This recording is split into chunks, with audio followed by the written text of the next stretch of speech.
Russia-Ukraine war live. Amnesty International accuses Russia of war crimes in Kharkiv. On the 110th day of the Russia-Ukraine war, fighting raged in the eastern part of the country with severe battles in Lysychansk and Severodonetsk. Russian troops have hit a chemical steel plant in the region, further destroying a key escape link over the Siverskyi River.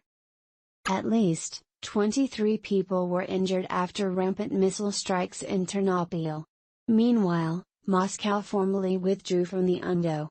Ukrainian police claims to be investigating deaths of over 12,000 people. Ukrainian police claim to be investigating the deaths of over 12,000 people amid the ongoing invasion by Russia. According to National Police Chief Ihor Klimenko, more than 1,500 civilians have been killed in Kyiv Oblast alone and at least 1,200 bodies are yet to be identified. The Kyiv Independent report. Ukrainians form human chain around European Commission building in Brussels. Ukrainians created a human chain around the European Commission headquarters in an attempt to put pressure on the European Union to accept their country's membership in the bloc. Pixa News reported that on June 13, a live chain of over 1,000 individuals formed around the European Commission building in Brussels.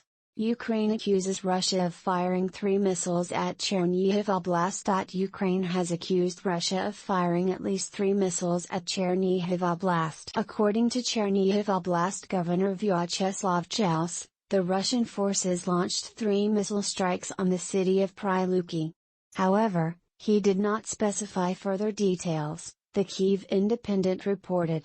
Amnesty International accuses Russian forces of committing war crimes in Kharkiv. Amnesty International has accused Russian forces of committing war crimes during its effort to capture Kharkiv, a city in northeastern Ukraine. Amnesty International has detailed the alleged use of cluster munitions and other indiscriminate means of assault in a new 40-page report. Notably, cluster munitions are prohibited under the United Nations Convention on Cluster Munitions, which entered into force in 2010. The treaty does not include Russia as a signatory. UN says Russia adopted new criminal law restrictions to arrest anti-war protesters. The arbitrary arrest of a considerable number of anti-war protesters in Russia has alarmed UN High Commissioner for Human Rights. Speaking at the UN's Human Rights Council session in Geneva, Michelle Bachelet claimed that Russia has adopted new criminal law restrictions that included sweeping prohibitions on the transmission of information based on unfounded conceptions such as fake news or non-objective. I also regret the increase in censorship and restrictions on independent media, he added. Poland constructs 140-kilometer-long wall on the border with Belarus. In a key development, Poland has completed the construction of a 140-kilometer-long wall across the border with Belarus. Taking to Twitter, the Polish Border Guard Service stated that the first section of the constructed barrier at the border has been put into operation. The acceptance of the remaining ones is in progress. The spans are already positioned at a length of 140 kilometers. It added. It further stated that the installation of the electronic barrier will begin in the coming days. Ship carrying 18,000 tons of Ukrainian corn arrived at port in Spain. Report. A ship carrying 18,000 tons of Ukrainian corn arrived at a port in northwest. According to a regional animal feed producers group, the corn arrived via a new maritime route to escape Russia's blockade of Ukraine's Black Sea ports. The corn-carrying cargo ship Alpola arrived at the Spanish port of A Coruña on Monday morning and is expected to be unloaded by Tuesday, June 14, CNN reported, citing the port's press office. Russia won't be able to ban Ukrainian education despite continued destruction, Ukraine's First Lady. As the war continues to escalate unabated in Eastern Europe, Ukraine's First Lady Olena Zelenska stressed that Russia will not be able to ban Ukrainian education despite the continued The occupiers can ban Ukrainian language lessons as much as they want, terrorize our teachers. But they will never ban Ukrainian education, she stated on Telegram.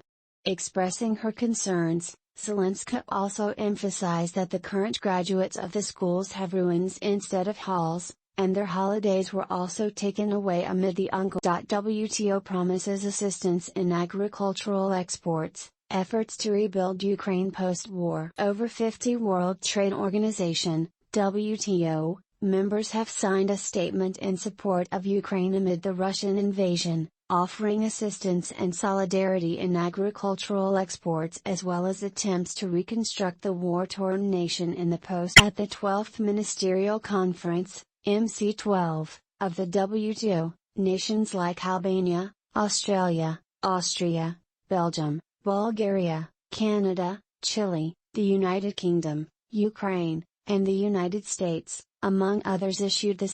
In the joint statement, which is also issued by the British government, the member states say, "We, the trade ministers/heads of delegation of the undersigned WTO members, have met in Geneva today on the occasion of the 12th Ministerial Conference of the WTO, to reiterate our full support for, and solidarity with." Russia attacks Dnipropetrovsk Oblast with Urigan rocket, Ukraine. Dnipropetrovsk Oblast Governor Valentin Reznichenko claimed that Russian troops have attacked the region with Urigan rocket launchers, killing at least. He further stated that at least 5 people were injured in the center of Severodonetsk, a town in Kryvyi Rih district, the Kyiv Independent reported.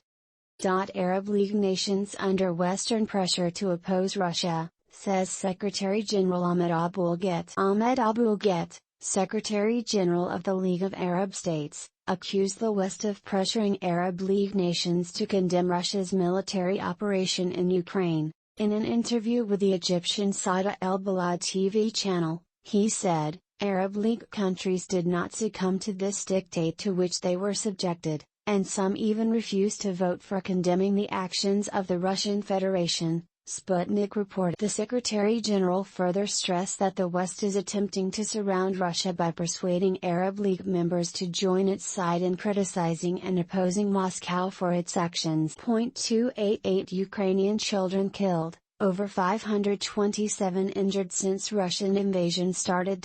A total of 288 children have been killed and over 527 injured in Ukraine since the Russian invasion started, stated Ukrainian Prosecutor General's office on television. As of June 13, 2022, over 815 children in Ukraine were affected by the Russian armed aggression. According to the data from juvenile prosecutors, a total of 288 children were killed and over 527 injured, the report said. Currently, most casualties were recorded in Donetsk region, 218, Kharkiv region, 166, Kyiv region, 116, Chernihiv region, 68, Luhansk region, 54, Kherson region, 52, Mykolaiv region, 48, Zaporizhia region, 30, Sumy. Moreover, a 6-year-old boy was killed in Russia's artillery strike on Lysychansk,